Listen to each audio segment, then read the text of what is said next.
Hello students, welcome to the Biochemistry AIMS June 2020 exam question recall session. So we will be discussing about the questions that were asked, and also I'll be discussing some sidelined topic to these questions, and all these questions I'm discussing is based on the standard books, and analyzing the questions. What I understood is that the questions, 60% of the questions were directly asked and it's very simple, but 20% of the question we can guess. It's not very commonly asked question, but we can guess the answer.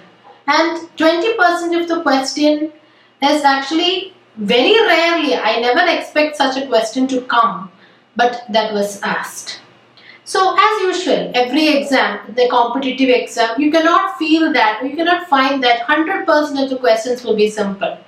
Now, if I am also setting a question, I will be putting the same way only. So 60% will be everyone can answer, 20%, and the last 20% is for the extra edge topic. So if you have just attempted these questions for the last times and you are desperate about seeing these questions, don't worry about it. It's usual, it's common. Only thing is that the questions which everyone make correct, you should not make a mistake in those questions. That's the key point when you are studying for any exams. Okay, so simple topics you should never make a mistake. The rest is actually it's not in our hands. Okay, so we will be starting the questions one by one. The first question is the enzyme common to both glycolysis and gluconeogenesis. So the options are PFK, pyruvate kinase, phosphoenol pyruvate carboxykinase, and phosphoglycerate kinase. So the enzymes which is common to both glycolysis and gluconeogenesis means these are the enzymes which is these are the reversible enzymes of the glycolysis, will be common to glycolysis as well as gluconeogenesis, because they are sharing the enzymes which is the enzymes in the glycolysis is shared between glycolysis and gluconeogenesis. Which all enzymes? All the reversible enzyme. So if you want to answer that question, you should be knowing which are the irreversible enzymes. So if we have four options, definitely these three options will be the irreversible enzymes of the glycolysis and the key enzymes of gluconeogenesis. Right? So if you are able to cut those options, you can straight away answer what is the enzyme which is common to glycolysis and the gluconeogenesis. That's a key point. Okay, so glycolysis we have learned in detail. That is glycolysis, which are the irreversible steps of glycolysis. The irreversible steps of glycolysis are three kinases, or what I have taught you in my lectures is that all the four kinases are irreversible except one kinase, and that is 1,3-bisphosphoglycerate kinase, or simply phosphoglycerate kinase. That itself is enough to answer that question. See, if you see that question, that one point itself is enough to answer that question. All kinases are reversible except one kinase, and that is phosphoglycerate kinase, or 1,3-bisphosphoglycerate kinase. So the answer here is phosphoglycerate kinase, the option D. Whereas PFK, it is so I'll just show you the pathway and I'll describe. So in the glycolysis, the irreversible enzymes are hexokinase,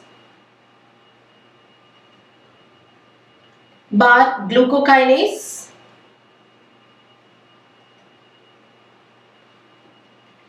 then the second is the phosphofructokinase. You can see here the phosphofructokinase. And the third irreversible is the pyruvate kinase. Pyruvate kinase. So you can see all these are kinases. All these are kinases. So which is the reversible kinase here? The reversible kinase here, you can see it goes in either direction. The reversible kinase is phosphoglycerate kinase, or 1,3-bisphosphoglycerate kinase, 1,3-BPG kinase or the phosphoglycerate kinase. Now in the gluconeogenesis, all the enzymes are shared between glycolysis and the gluconeogenesis except the key enzymes. So which are the key enzymes? The first, or which are the key enzymes of gluconeogenesis? The number one is the pyruvate kinase. Pyruvate carboxylase. Pyruvate carboxylase. The number two is the phosphoenol pyruvate carboxykinase. The third key enzyme is the fructose. This is the fructose 1,6-bisphosphatase. And we have the last key enzyme, that is glucose 6-phosphatase. Okay, so these four enzymes in the gluconeogenesis and these three enzymes of the glycolysis is not shared between glycolysis and gluconeogenesis. So the answer here is phosphoglycerate kinase. So we move on to, this is a very simple question as I told you, it's very simple. So now I am moving on to the second question, the sequence of vitamin D synthesis. It's actually a very it's a very simple question, but you can make a mistake if you don't know the sequence in which the metabolism is taking place. I'll just go through the metabolism of the vitamin D. You can see when the sunlight falls on the skin, the 7-dehydrocholesterol is converted to vitamin D3 or the cholecalciferol. So the first organ is the skin. Then what happens? This cholecalciferol is hydroxylated. Which hydroxylation? 25 hydroxylation. 25 hydroxylation. In which organ? It is in the liver. Okay. Then comes the 1 hydroxylation.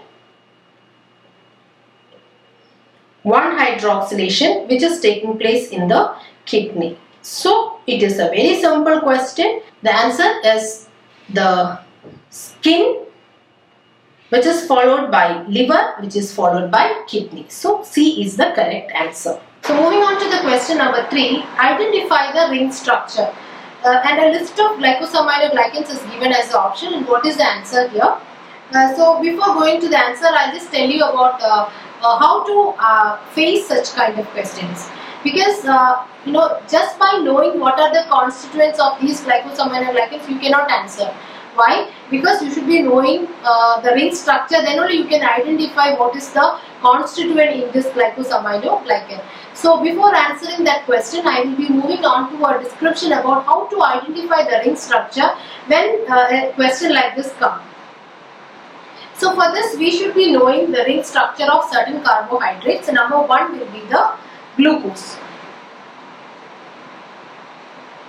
The glucose is having a pyranose ring.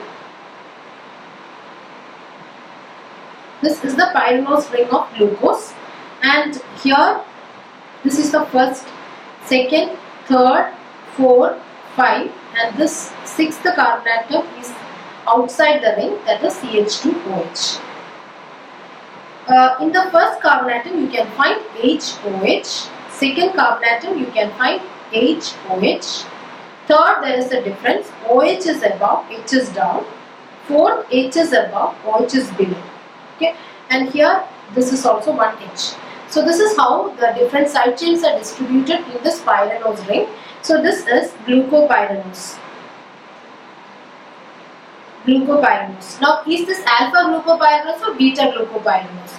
If the OH is down and H is above, it is alpha glucopyranose. Most of the time inside the glycosaminoglycan it is in the beta form.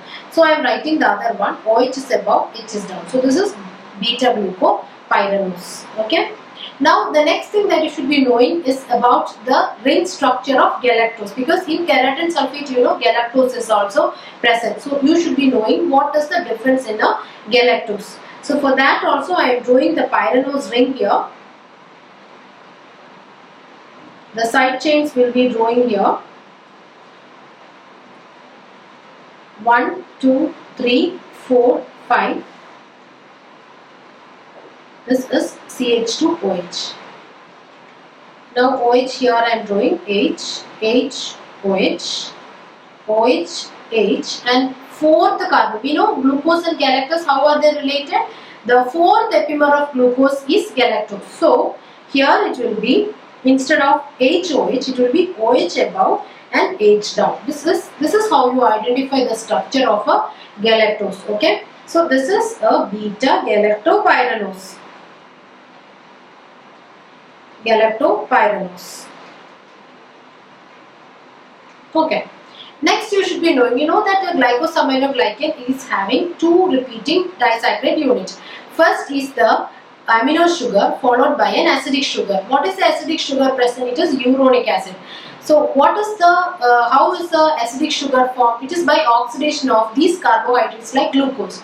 We know that if the first carbon atom, for example, the first carbon atom, if it is oxidized, the formation, what is formed is the aldonic acid. So what is the aldonic acid formed from glucose? It is gluconic acid. Now if the sixth carbon atom is oxidized, the formation, what is formed is a uronic acid. Which is the uronic acid for glucose? It is glucuronic acid. Okay. And if both first and the sixth carbon atom is oxidized to COOH, what is formed is a saccharic acid.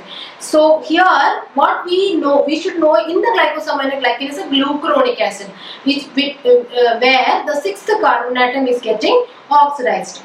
Okay, so I am just drawing the structure of a glucuronic acid here, saying I will just show you only the difference between this glucose and the glucuronic acid.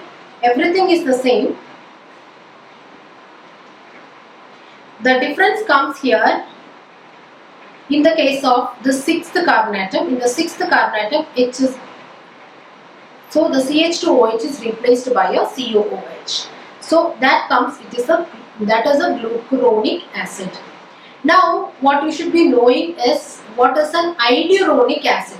Idiuronic acid means the position of the COOH and the H at the fifth carbon atom is changing. So that is, so this is glucuronic acid. Idiuronic acid is,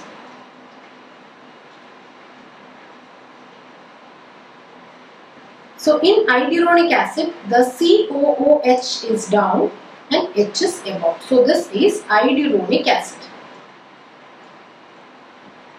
Idiuronic acid. Okay, I hope that is clear.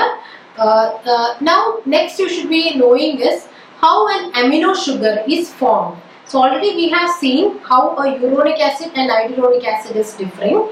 Now we should be knowing how amino sugars are formed. So we already know that if this is a glucopyranose, this is the first carbon atom, H is here, OH is here.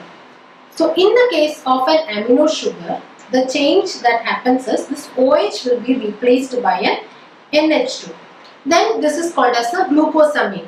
Now in the case of glycosaminoglycan, what is present is not simply glucosamine, it is N-acetyl glucosamine, because these amino residues are usually acetylated. So if it is acetylated, what is the change that is happening? One hydrogen is removed and in that position you can see C double bond O CH3. So what is the C double bond O CH3? It is acetyl.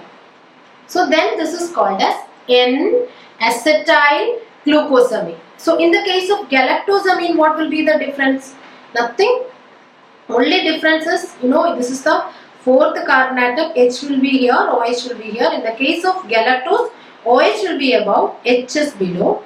Apart from that, the first carbon atom you can see the NH, C double bond O CH3.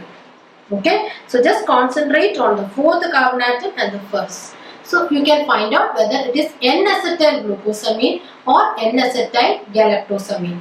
Then another derivative usually attached to this glycosaminoglycan will be sulfate group. Almost every glycosaminoglycan is sulfated except one. That exception is the hyaluronic acid. Except hyaluronic acid, every glycosaminoglycan is sulfated. Usually the sulfate groups are attached to these hydroxyl residues. That is, it is attached to these hydroxyl residues. That is one thing that you should note. Okay, usually the hydroxyl residue at the 4th position or the hydroxyl residue at the 6th position, it can be removed. That is OH will be that H will be replaced by a sulfate group. Okay. So this is something that you should be knowing. So this is the basic thing that you should be knowing when you want to answer such questions. I'll be showing you certain pictures. This is the structure of dermatan sulfate. So if I am hiding these, and if you are able to identify this structure, then you can very well find out what is this glycosaminoglycan. So for example, you can see this is a 6-membered ring. And in the 6th position, you can see a COOH group. COOH group present, is it above or below the plane? It is below the plane. So this is iduronate acid. It is iduronate acid. Now if you move on to the next, you can see it is also a 6-membered ring. And in the first position, you can see the NHCOCH3, which is called as the N-acetyl. And if you look at the 6th position, is it COOH? No, it is CH2OH, which means it is not a uronic acid. So what is this? And you see the this one also you should be knowing. That is C for the 4th position. Why? Because we want to distinguish whether it is glucosamine or galactosamine. You can see that in this, usually I have told you the hydroxyl groups can be attached with the sulfate residue. So you can see this is the sulfate residue being attached to a hydroxyl residue. So which means the OH group was above or below, so that sulfate can be attached above. So if the sulfate is above, means the OH is above. So if OH is above means, or if I am redrawing the structure,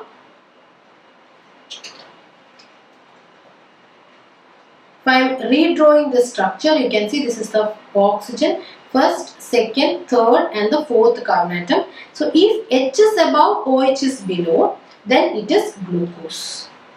If at the same time, if OH is above and H is down, it is galactose. It is galactose. Okay. Now I told you the sulfate is not attached to the hydrogen. It is usually attached to the hydroxyl residue. So here this is replaced by a sulfate residue, which means the OH is above. So if OH is above, is it glucose or galactose? It is galactosamine. And so this is N-acetyl galactosamine. So N-acetyl galactosamine plus iduronate acid is dermatan sulfate. That you should by heart. The constituents of all the 6 glycosaminoglycans you have to by heart. Otherwise you won't be able to answer. So this is another glycosaminoglycan. We will see what is it. See, this is very easy to identify. For example, you can see the first one is, you can see this is the 1st, 2nd, 3rd and 4th. So in the 4th you can see OH is above, which means it is galactose. Now you have to see for whether there is an N-acetyl residue or not. No. So it is simply a galactose. So in the first carbon atom you cannot find an N-acetyl derivative. So it is simply a galactose. Now if you go to the second one, you can find that in the first position an N-acetyl. So it is an N-acetyl. Next what you have to find out whether it's a glucose or a galactose. Okay, so for that you can see that in the structure H is above, OH is below, right? So if H is above and OH is below, that is glucose. So this is N-acetyl glucosamine plus galactose. Okay, so you cannot find a uronic acid here. So this is keratan sulfate. Likewise, you can see this picture which is given in Harper. So when you see this picture, you try to find out what is the structure present there, and you can find out what is the glycosaminoglycan. So if you analyze the first picture, that you can see that there is a COO. there is a COO above, which means COO, if it is above, means it is a glucuronic acid. So it is a glucuronic acid, and you can see in the second there is an N-acetyl residue, and you can see here OH is below it, the fourth position, which means it is an N-acetyl glucosamine. So this is glucuronic acid plus N-acetyl glucosamine, and that is hyaluronic acid. Hyaluronic acid. No sulfate group you can find in hyaluronic acid. Next you see the chondroitin sulfate, where you can see a COOH is above. COOH is above means it is glucuronic acid. Plus you can find this is an N-acetyl derivative, and then you have to find out whether it is glucose or galactose. So for that you concentrate on the fourth carbon atom. In the fourth carbon atom you can see the sulfate SO3 minus is attached to the OH minus, I told you, which means the OH was above. If OH was above, it means it is galactose. So this is N-acetyl galactosamine plus glucuronic acid, and that is chondroitin sulfate. And why it is called chondroitin 4-sulfate? Because the sulfate residue is attached to the fourth carbon atom. Now you see the heparin. Heparin is glucosamine and hyaluronic acid. Okay, so you can see that glucosamine, very well you can find out the structure here. This is you can see it is a amino sugar here. There is no acetyl group here, so it is a glucosamine. And you can see the second is an iduronic acid. So iduronic acid, you can see how will you identify the structure of iduronic acid? The COO minus will be below, that is in the fifth position. You can see the COO minus is below, means it is iduronic acid. So you can find out it is heparin. So this is how you find out what are the ring structures present in the glycosaminoglycan, and then you should identify what is that glycosaminoglycan. So coming back to the question number 3, we will see now whether we are able to identify the structure or not. So see the first structure, you can find the COO minus is above. Okay, so then that means it is glucuronic acid. Glucuronic acid. Now if you go to the second structure, you can find it is an N-acetyl derivative. Then you have to find out whether it is glucosamine or galactosamine. So for that search for the fourth carbon atom.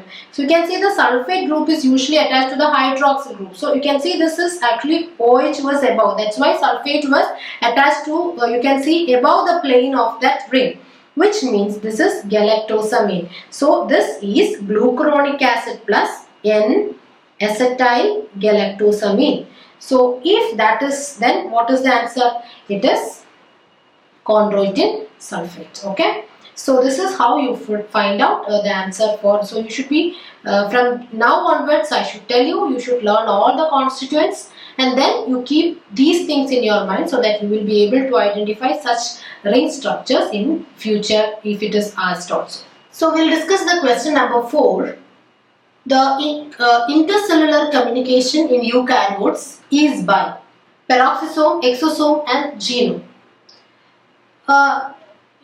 This kind of question, even though you don't know anything about the intercellular communication and all, you can answer the question here, because you have to just select the odd one.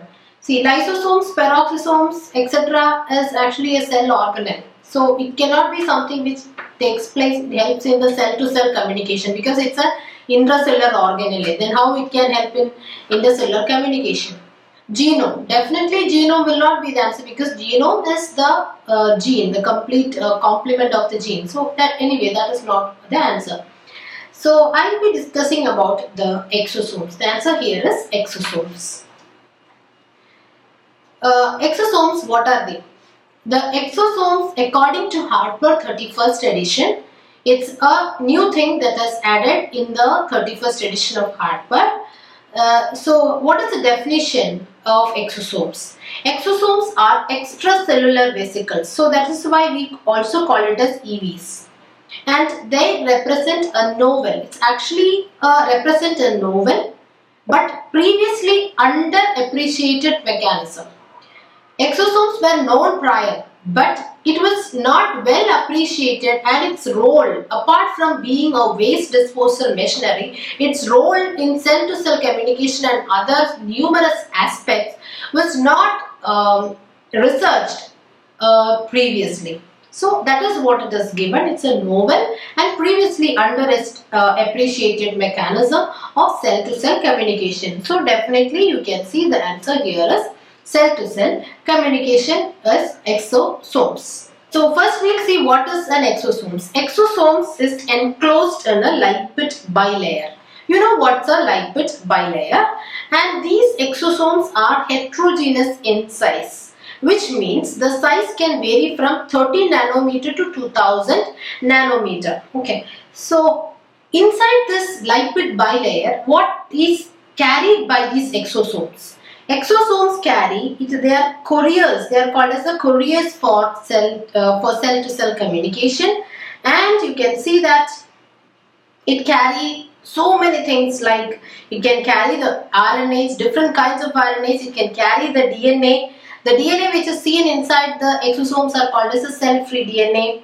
Then it can carry bioactive materials, the proteins, the lipids, and the antigens, the lipid rafts. So many things these exosomes can carry. So I'll show you the picture of exosomes, the function of exosomes given in the hardware. So you can see here, this is the picture of the exosomes given in the hardware. What you can see is, you can see these exosomes are given out of a cell inside a multivesicular body.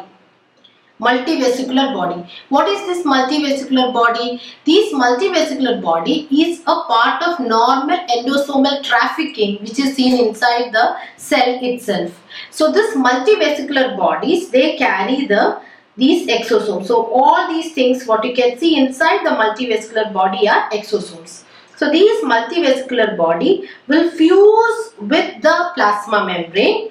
Now you can see this is fusing and exosomes is given out.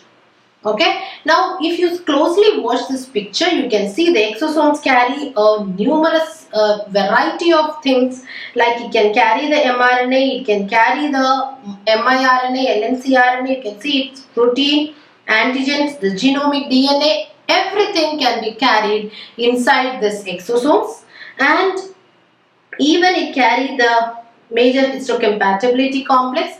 And very important, when these exosomes are released, it is taken, or there is a target cell which is going to receive these exosomes, and when the target cell is trying to receive these exosomes, there are various mechanisms for that.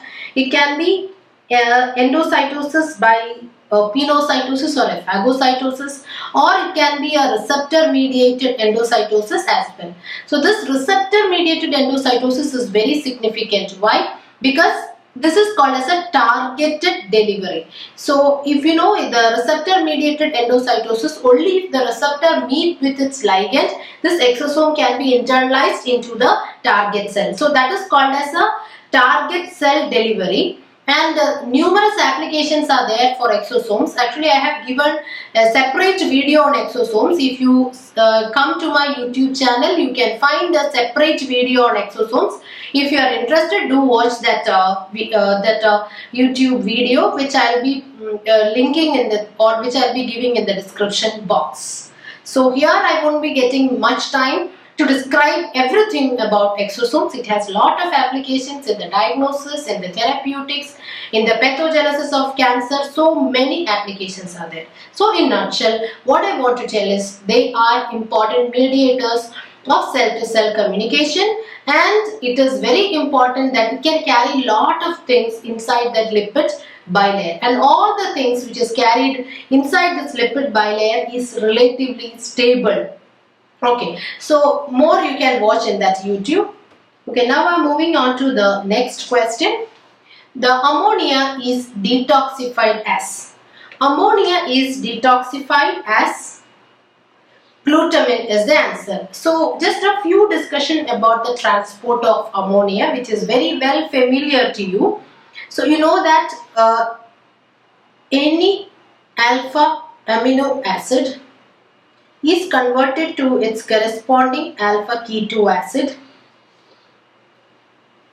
Okay, on the other side, all these amino group is received by alpha ketoglutarate and it becomes glutamate. So this is called as, yes, this is called as transamination. transamination. So transamination is the one which is carrying all the toxic amino group of the alpha amino acid. Now there are other sources of ammonium ion as well. So how the body is going to tackle those ammonium ions? So we have the NH4 plus, means the ammonium ions, which is given off by various sources in our body. This ammonium ion will be taken by this glutamate and it becomes glutamine. And the enzyme here is called as glutamine synthetase. Glutamine synthetase. Okay, now we have come to our question. The ammonium ion is transported as glutamine.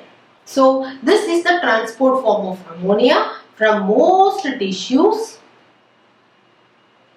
which includes the brain as well. Now what is the difference in the case of muscle? In the case of muscle, I don't want to tell you the reactions. In the muscle, the ammonium ion is transported as alanine. Now what is the fate of this glutamine? This glutamine will reach the liver. So in the liver, now what happens in the liver? In the liver,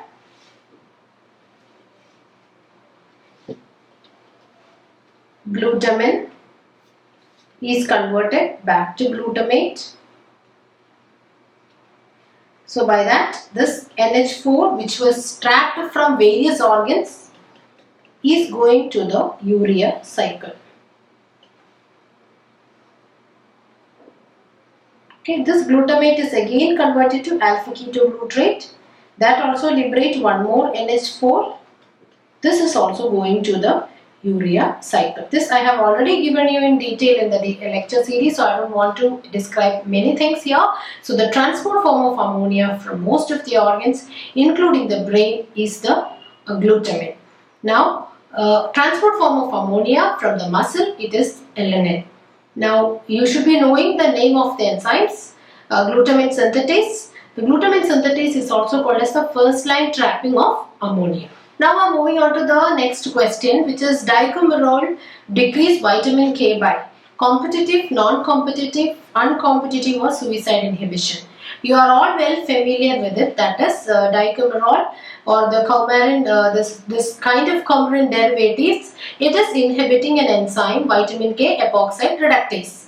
Okay, so this is actually a competitive type of inhibition. So I'll just show you that picture. So this is the vitamin K. You can see that this gamma carboxylation is helped by the vitamin K. So when the gamma carboxylation, you can see this hydrogen is being carboxylated. You can see here. So when this carboxylation is taking place, that is happening at the gamma gamma carbon atom. Hence it is called as gamma carboxylation of which amino acid? Glutamic acid. So this glutamic acid, gamma carbon atom is carboxylated, so that is called gamma carboxylation.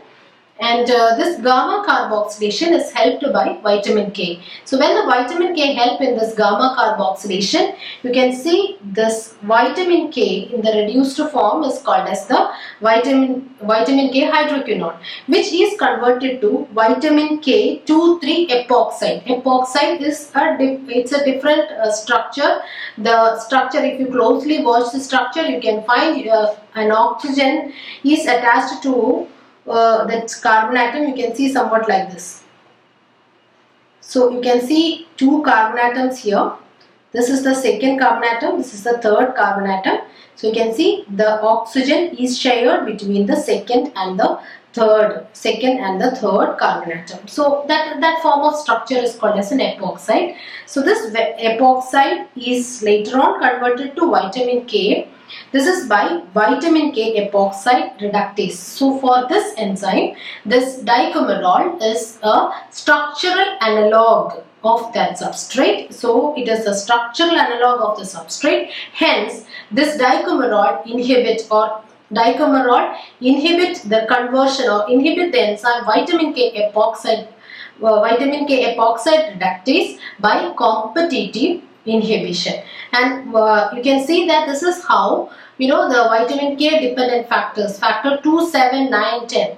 For its function, gamma carboxylation is essential. So that gamma carboxylation, if it's not taking place, the clotting will not take place. So we know all these things. So it's very, very important, very frequently asked nowadays. I have seen 2 or 3 times the same question come for aims in different way. In one last time, I think the question came was vitamin K, this dicumarol inhibit which enzyme? Okay, now this question is dicumarol inhibit this vitamin K by what kind of inhibition? So that is by competitive inhibition. Okay, now I am moving on to the 7th question. Phototherapy convert bilirubin to.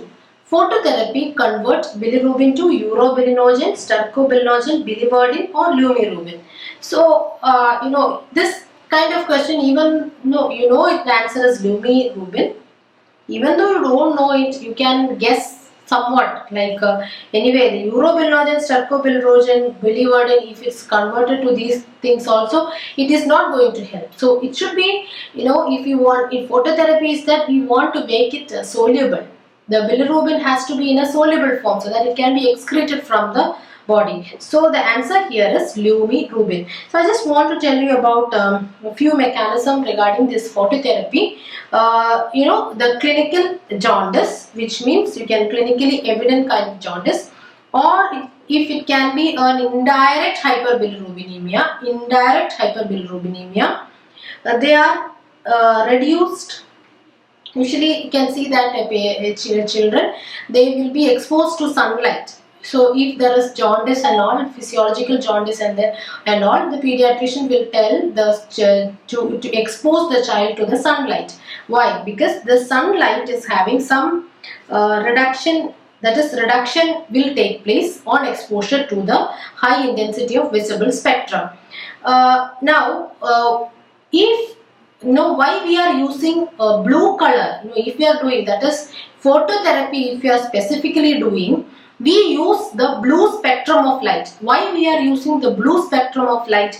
Because this bilirubin is the one which is causing the excess bilirubin accumulation, is causing jaundice, and this bilirubin absorb maximally the blue spectrum of light, 420 to 470 nanometer. That's why we are using blue light. Okay, now what are the reactions that is taking place in the case of phototherapy? The number one is, there are basic mechanism of action is a photochemical reaction, that is chemical reaction with the help of light. So the first thing is, it's a reversible, all these words are important.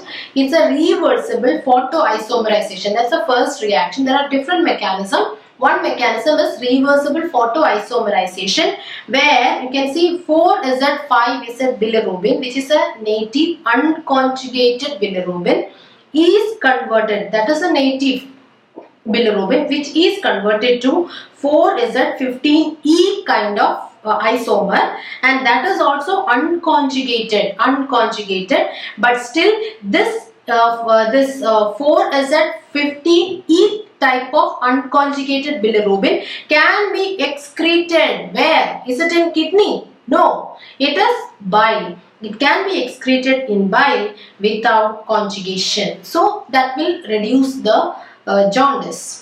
Okay. The second mechanism, so first mechanism is a reversible photoisomerization, where a kind which is called 15Z type is converted to 15E type, and E is excretable type, and that is E. From that word letter E also you can remember that E is excretable type. And where is it excreted? It is excretable through bile.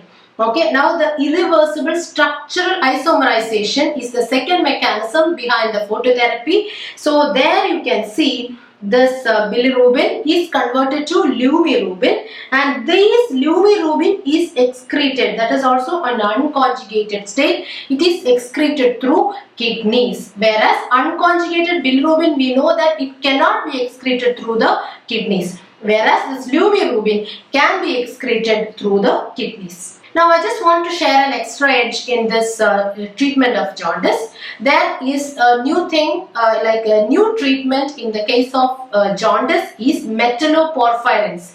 Metalloporphyrin in the treatment of jaundice, where you can find this SN-mesoporphyrin. SN-mesoporphyrin. What does that SN stand for? SN stands for stannum. What is stannum? It is tin. So tin, you can see tin or stannum.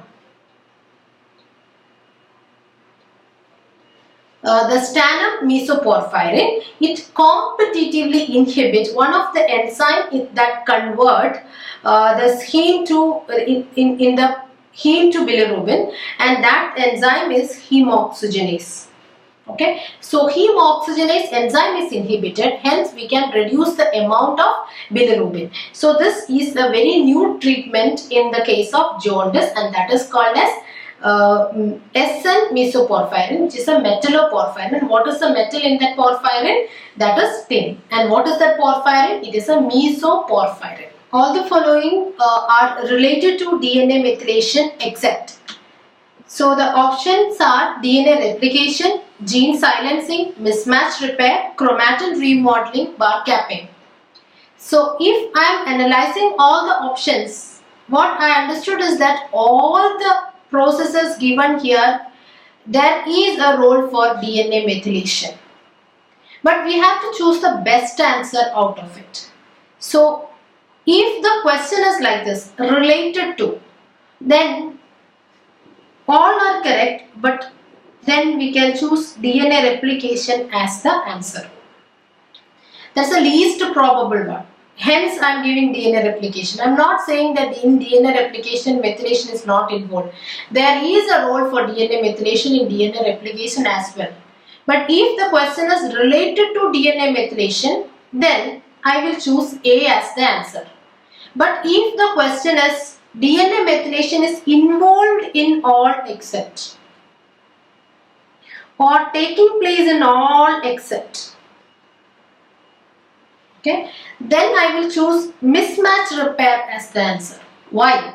Because in mismatch repair, DNA replication is not taking place.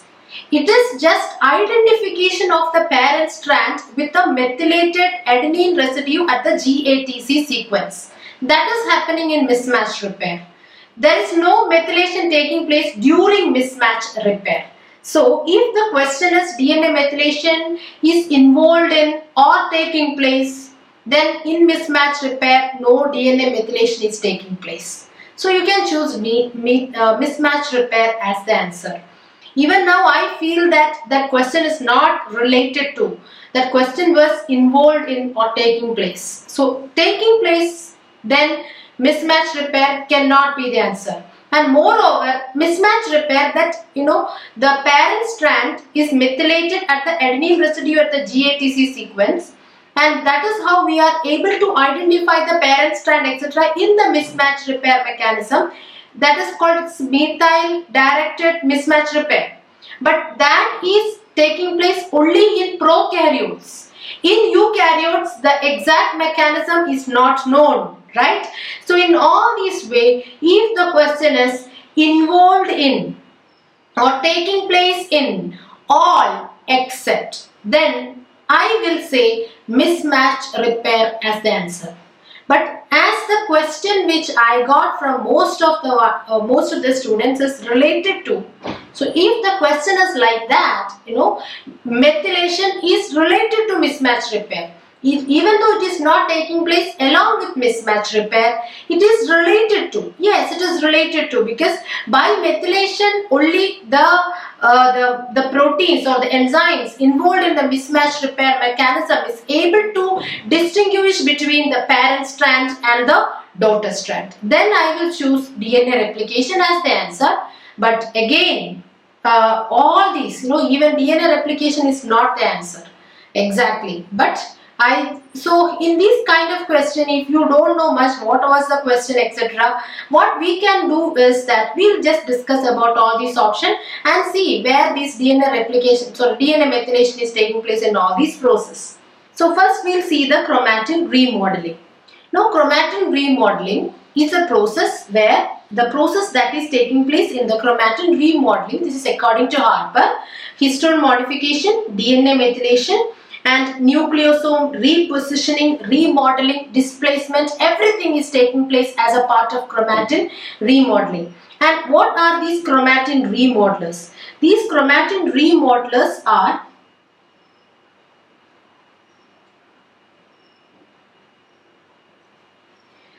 ATP dependent remodelers, where there are certain enzymes which is called as intrinsic acetylases, which is called HAT, and methylases.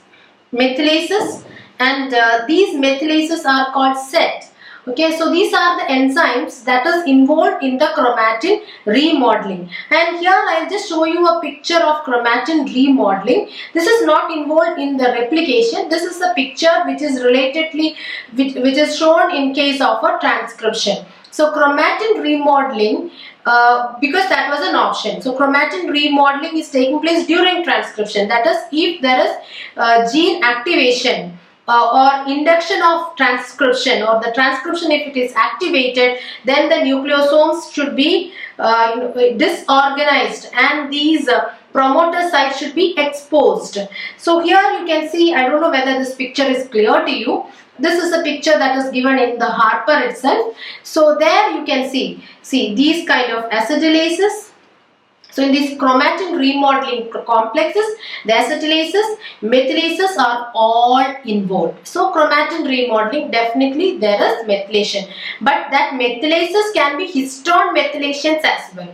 It doesn't mean only DNA methylation. You know the difference between DNA and the histone. Histones are the proteins which is attached to the DNA. DNA methylation is the methylation that is taking place in any of these nucleotide residues.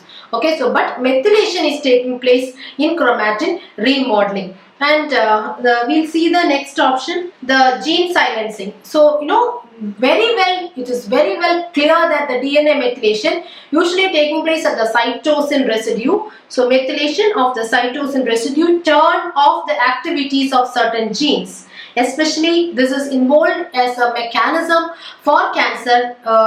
We have learned it as a mechanism of neoplasia. That we all know DNA methylation is involved in the turning of the activities of the gene. So gene silencing, definitely DNA methylation is involved. Now we know certain extra edge questions which I want to discuss here is the inhibitors of DNA. DNMT means DNA methylases. The inhibitors of DNA methylases are 5-azacitidine and decitabine, 5-azadeoxycytidine and decitabine. An inhibitor of HDAC. HDAC means histone deacetylases are valproic acid and vorinostat. Okay. So these are some. So we have seen DNA methylation is involved in gene silencing as well. Now I'm moving on to the mismatch repair. So in the mismatch repair mechanism, I am not explaining the mechanism of mismatch repair here. I just want to tell you that, in the prokaryotes, again I am specifying this kind of methylation directed mismatch repair is not in the eukaryotes. This is in the case of prokaryotes. So once the after the DNA replication, the parent strand is methylated at the adenine residues at the GATC. Most of the adenine at the GATC sequence, which is recurring every 1000 nucleotide in the parent strand. So if we have a parent strand here, the GATC, these adenine residues are usually methylated. So that is a parent strand. Whereas in the corresponding daughter strand, this is not a methylated. This is called as a hemi-methylated. So just after DNA replication, so just after the DNA replication, the DNA is not completely methylated. Only the parent strand is methylated. Daughter is not methylated. And this is how the mismatch repair enzymes can distinguish between the parent and the daughter strand. Because if there is a mismatch here, for example, if this is G, this is T, this is a mismatch. So this daughter strand is identified, it is cut and it is removed.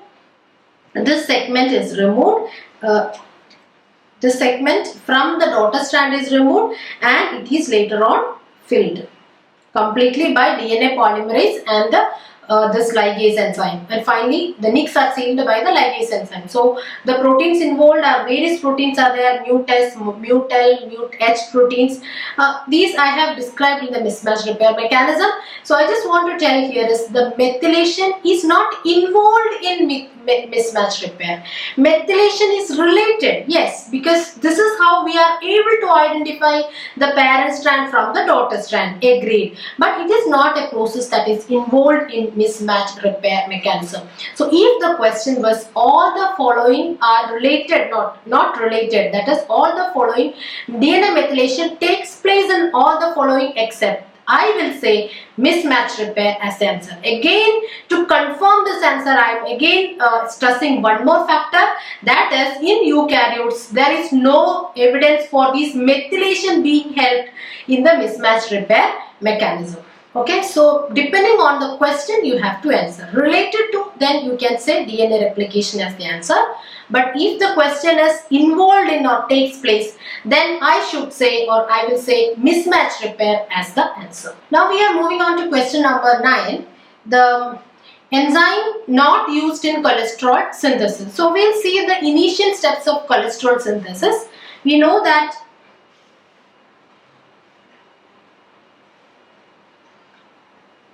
2-acetyl coenzyme A plus one more acetyl coenzyme A form acetyl coenzyme A, which is again added by one more acetyl coenzyme A to form HMG coenzyme A. This is converted to mevalonate, which will be later on converted to isoprenoid units.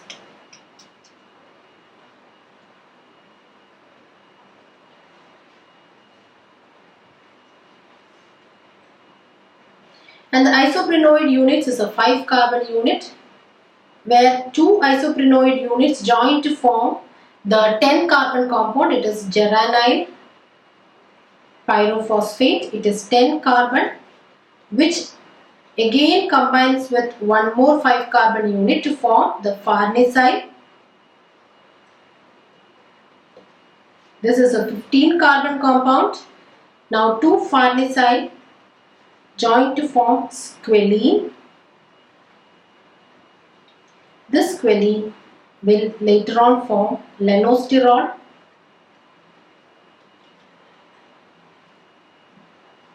desmosterol,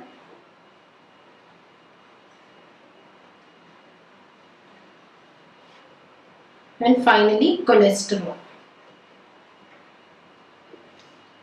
So this is the pathway. You can see this is the very big pathway of cholesterol. You don't have to learn everything, but at least till the mevalonate. Even in the MBBS curriculum it is given that you should be knowing every steps up to mevalonate. So if I am saying the enzymes up to the mevalonate, the first enzyme is thiolase. So thiolase, which forms the 4-carbon unit. Now this enzyme is HMG coenzyme A synthase. Now this HMG coenzyme A reductase is the next enzyme. Okay, similar to this, there is one more pathway where all these steps are there. Thiolase is there. So this HMG coenzyme A is forming acetoacetate. That enzyme is HMG coenzyme A lyase. Can you tell me what is this pathway? This is ketone body synthesis.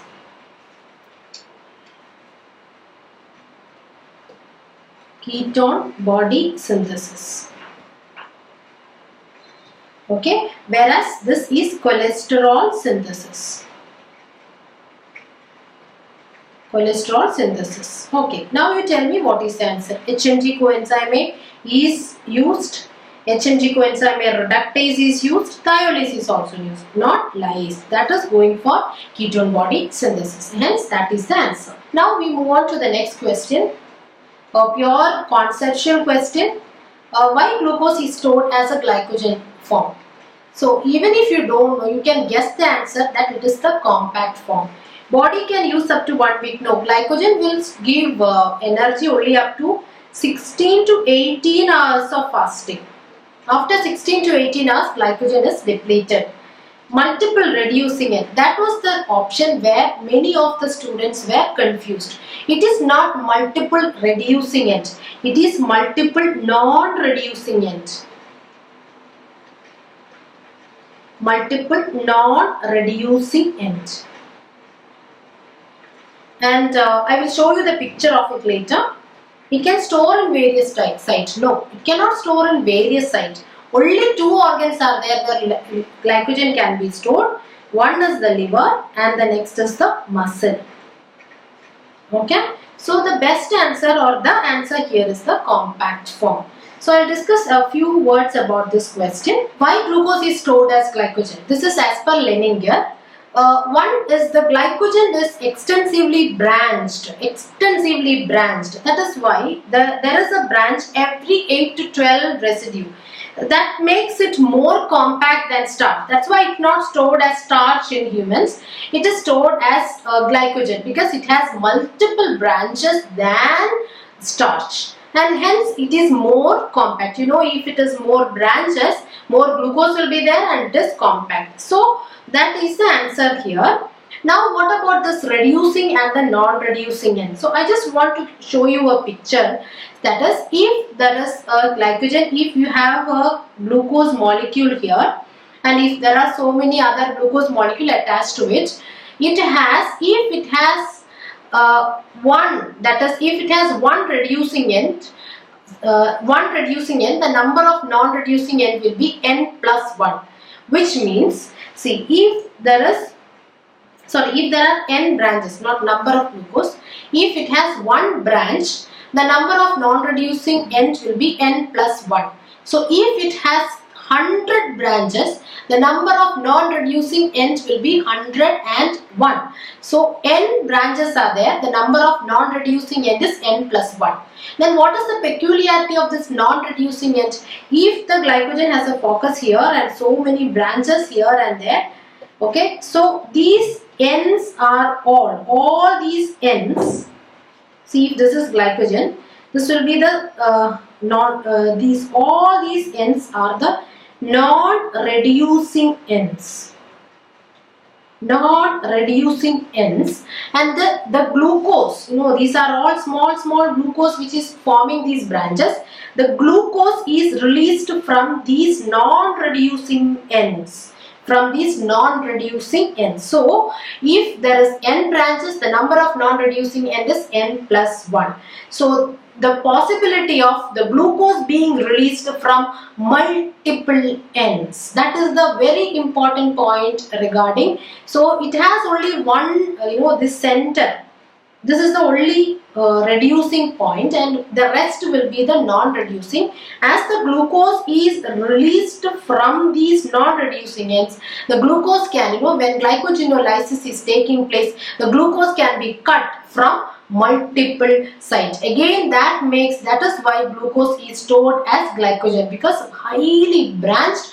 That branching makes more non-reducing ends available for this glycogen phosphorylase to act. So in this picture you can see that this end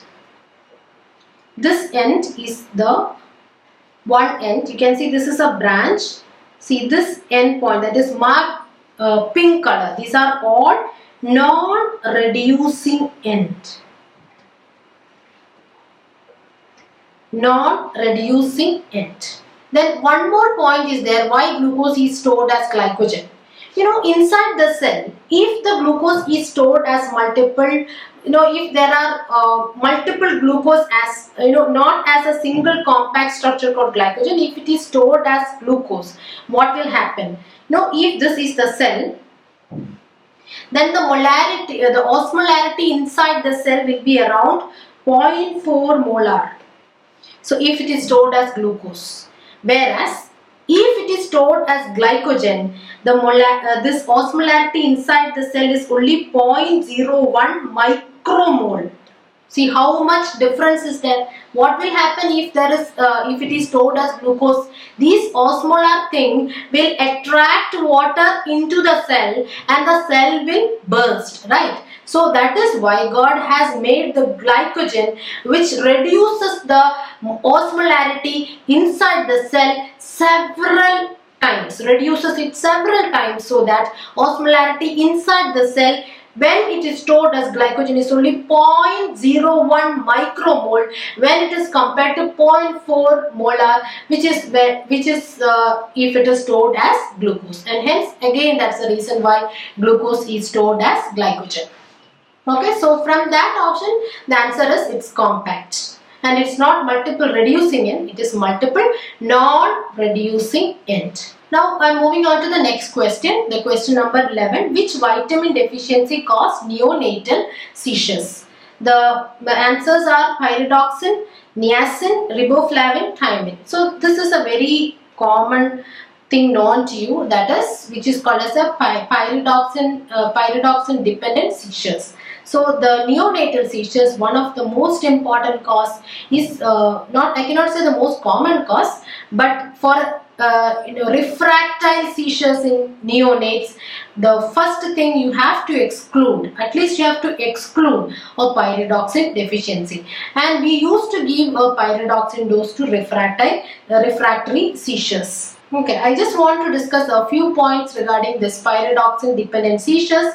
The first case was reported or published in a paper in 1954 by Hunt et al. It's called Hunt et al. Hunt was the person who first published a case report based on pyridoxine dependent seizures. And what is the biochemical reason for it? We know that glutamate, if it is decarboxylated, it forms gamma aminobutyric acid. What is gamma aminobutyric acid? It's a neurotransmitter. What kind of neurotransmitter? It is an inhibitory neurotransmitter. It is an inhibitory neurotransmitter. So if for this decarboxylation, PLP is a cofactor. Okay, so if there is PLP deficiency, there is deficiency of this GABA. Hence, it causes seizures.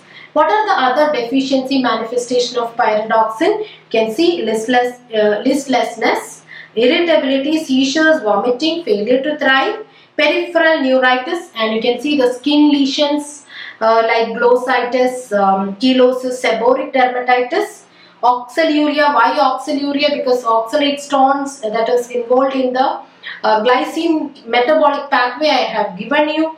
Hyperglycemia will be seen, and increased chances of infection is also seen in B6 deficiency. And I just want to give you some points regarding the B6 dependency syndromes. So which are the vitamin B6 dependency syndrome? There are numerous vitamin dependent syndromes are there. These dependent syndromes means that these disorders will respond only to large doses of PLP. So one is anemia. You know that in anemia the PLP is very important in the synthesis of heme. ALA synthase require PLP. So in anemia, certain anemia will respond only to large doses of PLP. So that is why one syndrome is anemia. Then xanthurenic aciduria. You know that in tryptophan metabolism, PLP is involved there, and if the PLP deficiency is there, it causes xanthurenic aciduria. So if there is excretion of xanthurenic acid in urine, then also you have to give large doses of PLP. Then cystathioninuria. You know that in the sulfur containing amino acid metabolism, the metabolism or the conversion of this homocysteine to cysteine, in that pathway we know that PLP is involved in the transsulfuration reaction, that is for cystathionine beta synthase and the cystathionase. So there also the cystathionuria will respond only to large doses of PLP. Homocystinuria, again in the same pathway, if cystathionine beta synthase is deficient, or those PLP dependent, like if the homocystinuria is due to PLP deficiency, then those homocystinuria are called as PLP dependent homocystinuria. Cystathionine beta synthase deficiency causing homocystinuria, it can respond to large doses of PLP. Okay, then the last one in that series is the pyridoxine dependency epilepsy. That is what was asked in the question. So neonatal seizures, refractory neonatal seizures, large doses of PLP can respond if the seizures is due to a deficiency of PLP. And one very recent fact regarding this biochemical reason behind this PLP dependent seizure is there is a mutation in that gene, and that gene is called ALDH7A1 gene. This encodes a protein called antiquin. Antiquin is an aldehyde dehydrogenase. This aldehyde dehydrogenase has a role in cerebral lysine catabolism pathway. So in the cerebral lysine catabolism pathway is defective, and that is considered as one of the cause for PLP dependent seizures. Okay, that's another extra edge thing that you can remember apart from that glutamate dehydrogenase, that is GAD deficiency. Okay, so this is something which I want to discuss about a sideline to the topic of this B6 deficiency and the neonatal seizures. Now I am moving on to the next question. The question is Hayflick limit. Cell division stops after 50 divisions. Free radical oxidation levels, telomerase, RNA polymerase. So we will be seeing about this Hayflick limit. What is the exact definition for Hayflick limit? If you want to, I will be discussing very few things regarding the Hayflick limit. If you want to learn more about the Hayflick limit, I have uploaded a video in my YouTube channel. If you want to learn more, you can see that video, which I will be putting in the description box. So this Hayflick limit was first discovered in 1960 by Dr. Leonard Hayflick. So after his name, that limit is called as the Hayflick limit. Where did he observe this Hayflick limit? This Hayflick limit is observed in non-cancerous cells and normal somatic cells. So what he has found out is he had found out is that the cell division stops after a certain number of times. The cell division stops. For example, the umbilical cord and the fibroblast cell division stops after 50 divisions.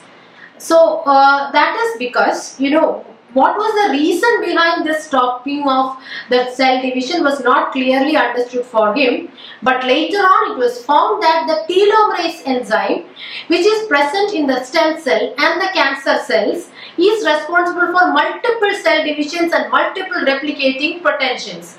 But normally in a somatic cell and a non-cancerous cells, cell division stops after a certain number of divisions. It's actually protective, but it is because otherwise, if it has numerous replicating or if it is having high replicating potential, then the normal cells will be converted to a cancerous cell. So this 50 cell division, it will stop after certain division. It is called as the Hayflick limit. If you want to learn more about the Hayflick limit, you can watch that video. I don't have time here to describe everything, but this is in the question. The answer is Hayflick limit is cell division stopped after 50 division. That is the answer. It's not telomerase is not the Hayflick limit. Actually, Hayflick limit is in those cells where there is no telomerase. If there is telomerase, there is no limit to the division. It will divide multiple number of times. So the answer, the best answer here is cell division stops after 50 divisions. So now I am moving on to another question, that is about a question. A patient with osteomalacia has high phosphate. So high phosphate excretion. What is the probable cause? So it's a vitamin D deficiency. In the case of adult, that was called as the osteomalacia. So vitamin D deficiency in an adult. But this case, there is one more abnormality, that is high phosphate excretion. What is the probable diagnosis? So I don't want to describe more on this topic, which will be described in detail in the pediatrics. So I just want to tell you about familial or hereditary vitamin D dependency disorders. One among that is the X-linked hypophosphatemic rickets. So that case is where there is, especially it is mentioned that that person is having high phosphate excretion. So the high phosphate excretion is seen in X-linked hypophosphatemic rickets. Where is the abnormality in the X-linked hypophosphatemic rickets? It is the most common genetic disorder which causes the rickets, and the defective gene here is the FEX gene. What does FEX stands for? FEX stands for phosphate. PH stands for the phosphate regulating gene with homology to endopeptidase on X chromosome. It's an X-linked dominant disorder. It's an X-linked dominant disorder. The defect is in a gene called a FEX gene. What is the role of the FEX gene? The FEX gene, the product of the FEX gene, so the gene product of this FEX role is inactivate fibroblast growth factor 23. So it inactivate FGF23 means in the absence of this inactivation, there will be excess of FGF23. So what's the role of FGF23? The FGF23 inhibit phosphate reabsorption in the proximal tubule. So what will happen? Excess phosphate excretion. Also, it inhibits 1-alpha hydroxylase. What is the role of 1-alpha hydroxylase? It converts 25 hydroxyl cholecalciferol to 125, which is the active form of vitamin D. So there is a vitamin D deficiency.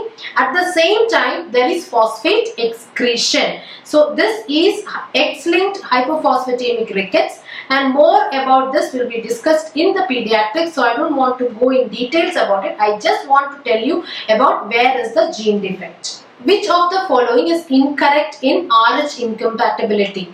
So in RH incompatibility, you know that hemolysis is there. So what are the investigation findings in a case of hemolytic jaundice? That is the question here.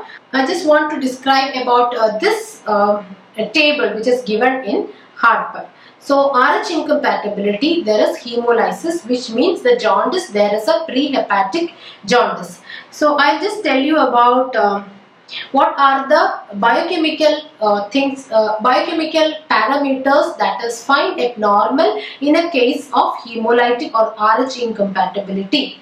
So I don't know whether this picture is clear to you. So anyway, I'll be writing it for you. So the first thing is the serum bilirubin. The serum bilirubin, we know there are two types of serum bilirubin, the direct and the indirect. Direct and the indirect. So in the case of hemolytic, so there are prehepatic, which is the hemolytic jaundice, then the hepatic, and the third is the post-hepatic. Post-hepatic. So in the hemolytic jaundice, we know that what is increased is the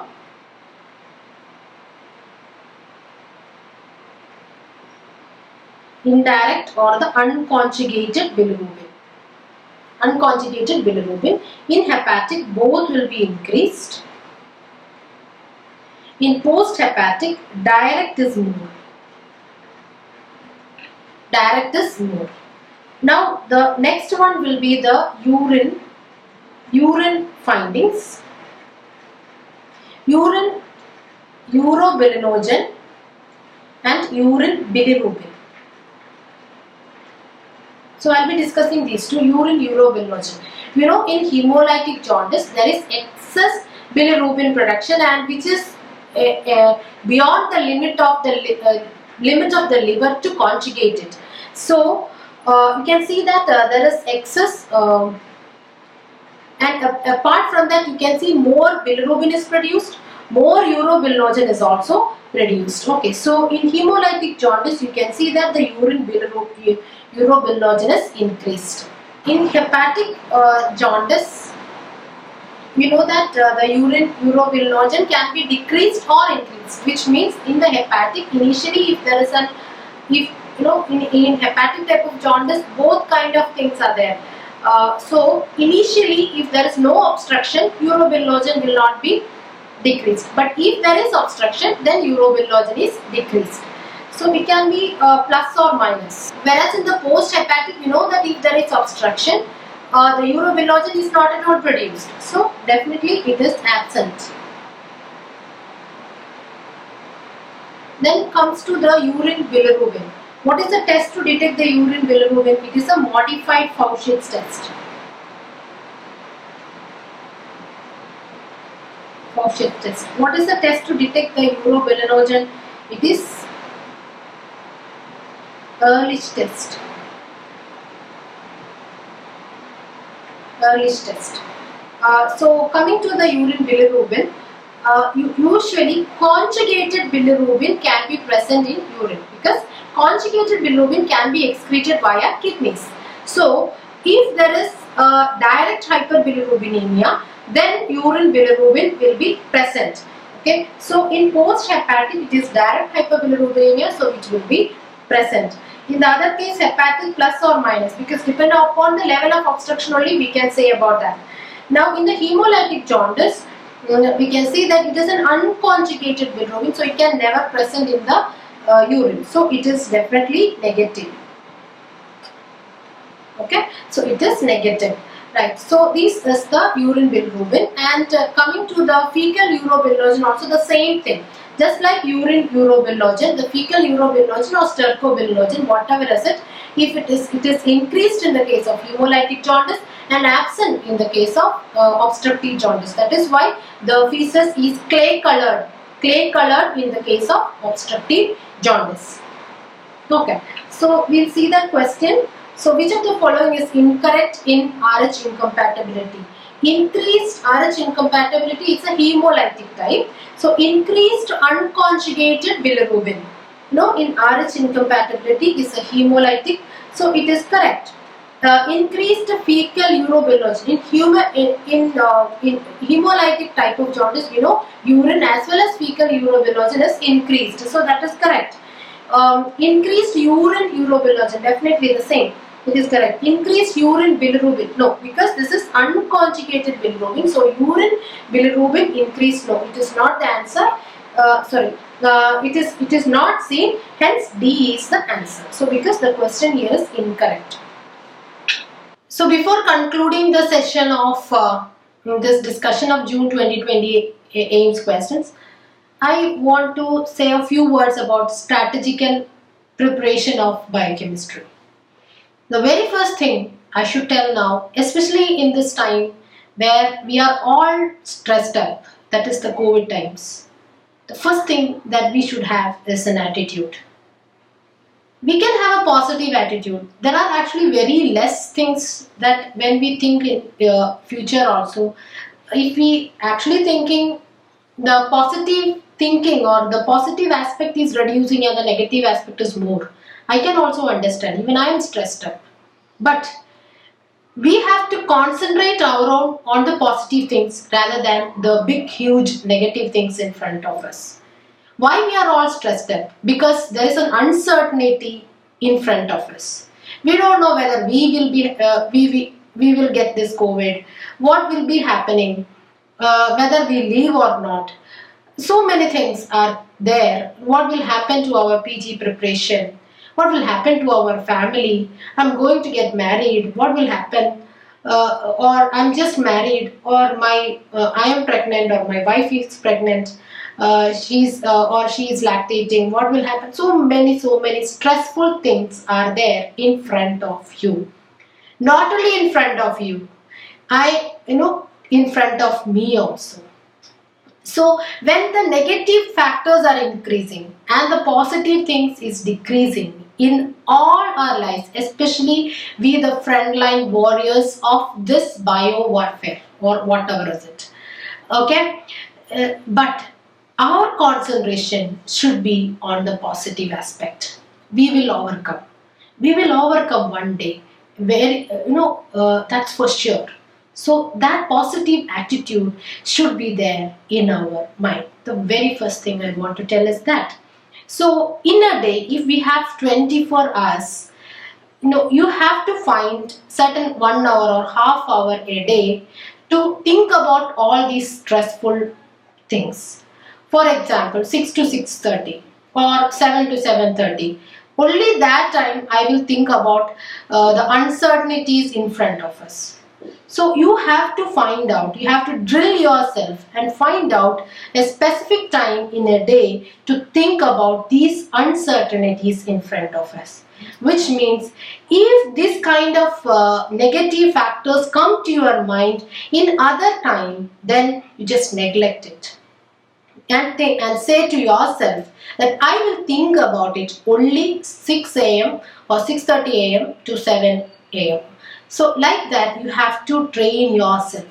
Then one day will come where you know that 7 to 7:30 is the time for you to think about the negative. Sometimes you may be involved in something else so that you will not think about these stressful factors in that day.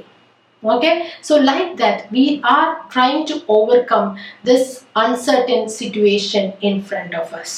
So suppress that negativeness and give priority to the positive things that we will overcome one day. So the very first thing is positivity, which lead us, then only we will have a vision. We have a vision because for that vision, if we achieve the vision, then that is called success. So in between the vision and the success, there are certain things that we have to plan. For example, or what we have to do in between, or what is standing between the vision and the success is a strategy.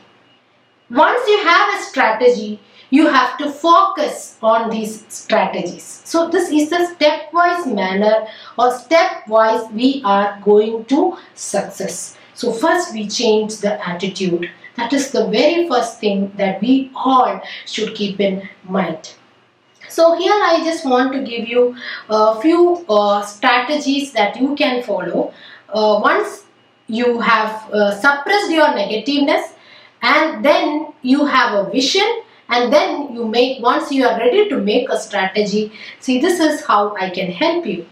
Okay, so first thing is that you have to make a Google Calendar planner. So best app to make a calendar or your plan will be a Google. In a Google sheet you can make a plan, which means if today is June or July, so from this to January, how many months are in front of me, and how much I have studied, that I cannot say. So how much I have studied, how much rest, how many subjects is there in front of me to finish, etc., is up to you. So you have to make a plan, that is you have to divide how many days I'll spend for biochemistry, how many days I'll spend for pharmacology to pathology, etc., that you have to decide. So for that you have to make a plan. I will help you to make a plan in my subject. Once you have set in with the plan, you have to put in all, you have to feed all these, for example, June 22nd or for July 3rd, today is July 3rd, or tomorrow July 4th, etc. So you can, first you have to make a plan, then you find out a date. So for example, tomorrow, if tomorrow is July 4th, tomorrow I will start biochemistry. So you have the calendar app in your phone, or you can use the Google Calendar. If you use Google Calendar, the advantage is that it is linked to your email. So whatever gadgets you are using, whether it's a tablet or it's a mobile or a laptop, in every gadget which is linked to your email, you will get a notification.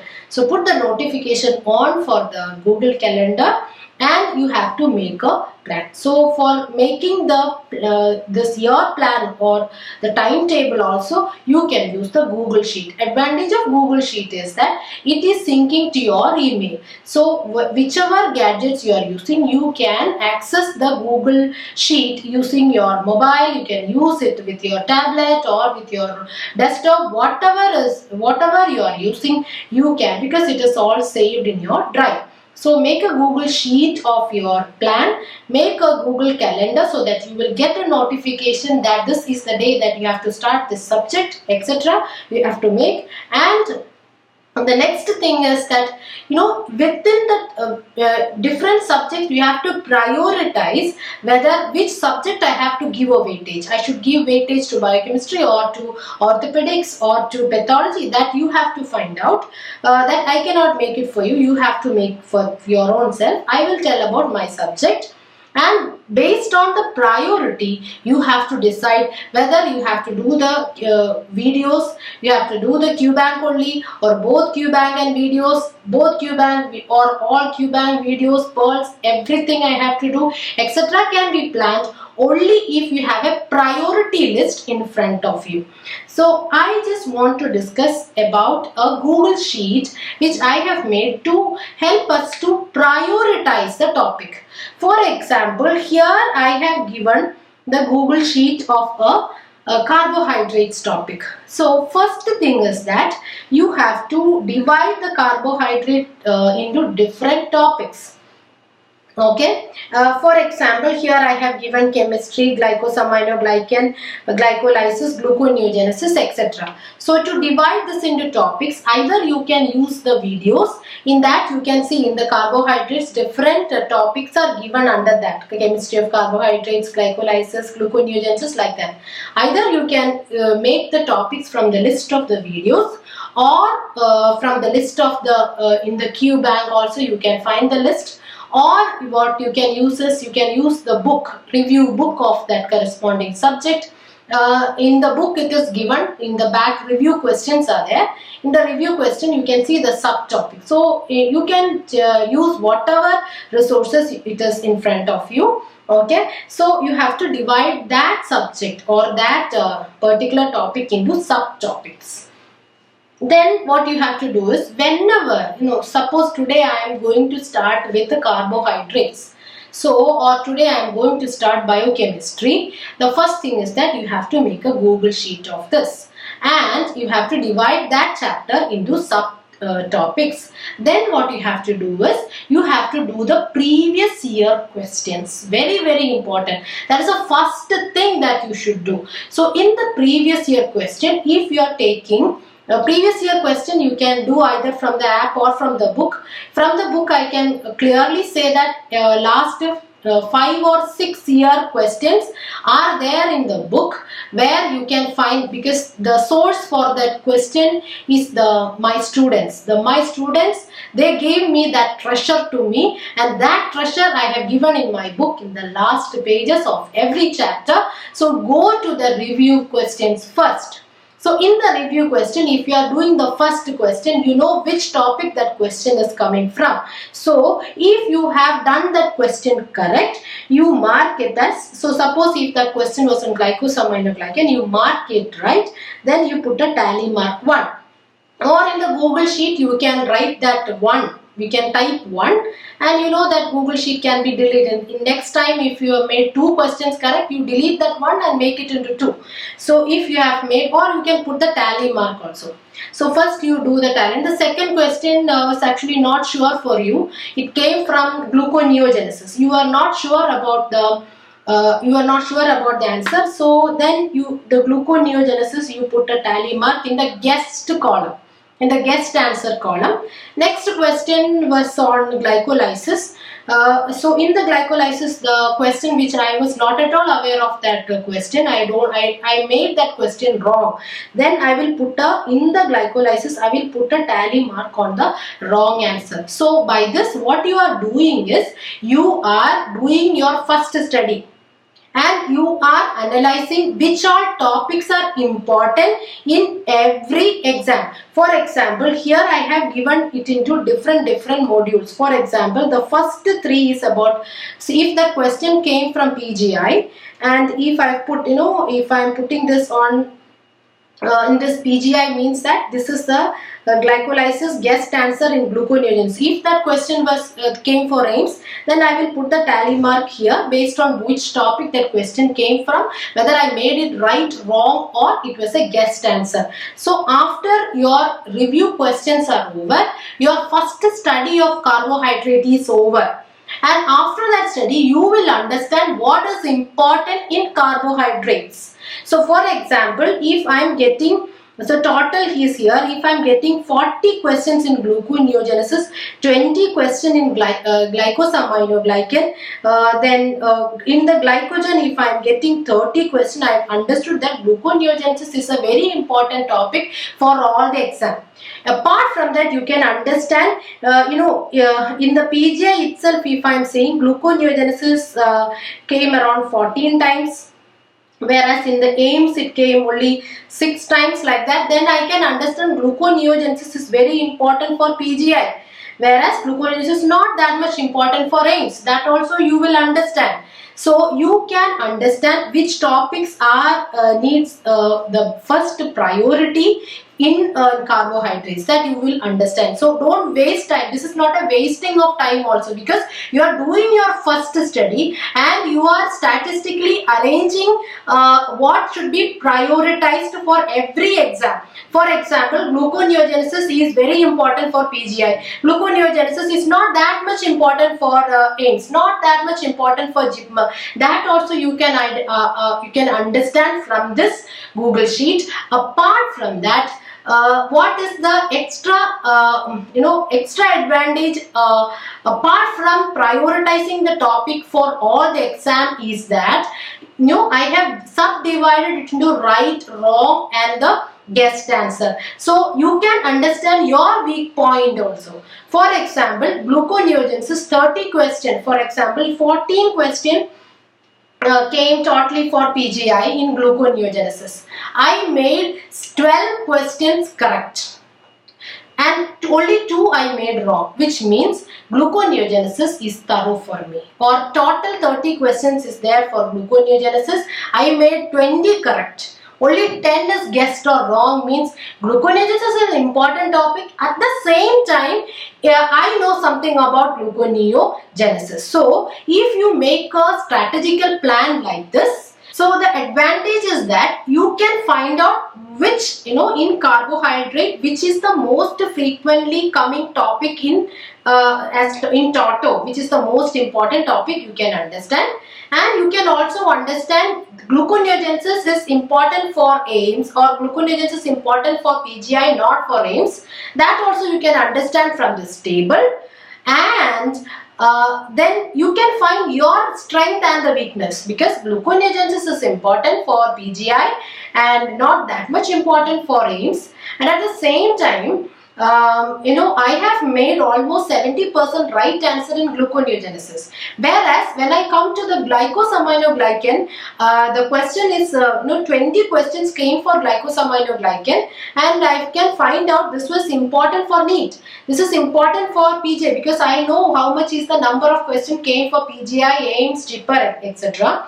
And when I consider these 20 questions in the mucopolysaccharidosis and glycosaminoglycan, I made only 5 answers right. All the rest 15 answers I made it wrong, which means that is important for that exam, but at the same time it's a weak point, or it's a weak topic for me. So like that, you prioritize which topic is the strength and which topic is the weakness of you.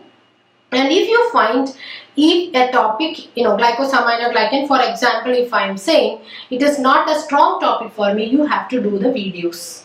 Otherwise, gluconeogenesis, I have made everything correct. You can just jump to the Q bank and you see the questions. If there also you are getting a good result, don't go back for the videos. You just do the pearls, you write the notes, that is enough. Okay. So this is a very very important, this you can apply for other subjects also. So first, don't think that it's a waste of time. It helps you to prioritize the subject, it helps you to find out your strength and weakness, and it helps you to revise also. Okay, so and I always advise you to do it in Google Sheet, because where you can delete and erase, and it will be linked to your email. So whichever gadget you can, through the web browser also you can access the Google Sheet. Okay, that's the best thing that you can make, or make your plan. Best place to make your plan will be your Google Sheet. Okay, so this is what I want to tell you in the strategical plan. Before concluding, no matter how much falls on us, that is positive attitude, we keep plowing ahead. That's the only way to keep the roads clear. We know that the sand is falling on us, but day by day we have to move forward and make the path clear in front of us. Otherwise, we will be dumped in that sand dunes. We should not allow that. We have to move forward and think that we shall overcome one day. So once after one day, you are going to look back at this difficult time and be glad that you didn't give up. So this should be not today. Tomorrow, a day like this will come where I will be saying, or you will be saying, that I strived through the COVID pandemic and I got a PG seat. And this is the result that I am getting. It is the thing that I have, the positive attitude which I had during that difficult time helped me to strive through this crisis period. Okay, so that's the first thing, or first and the last thing that I want to tell you in this discussion for AIIMS June 2020. Okay, all the best.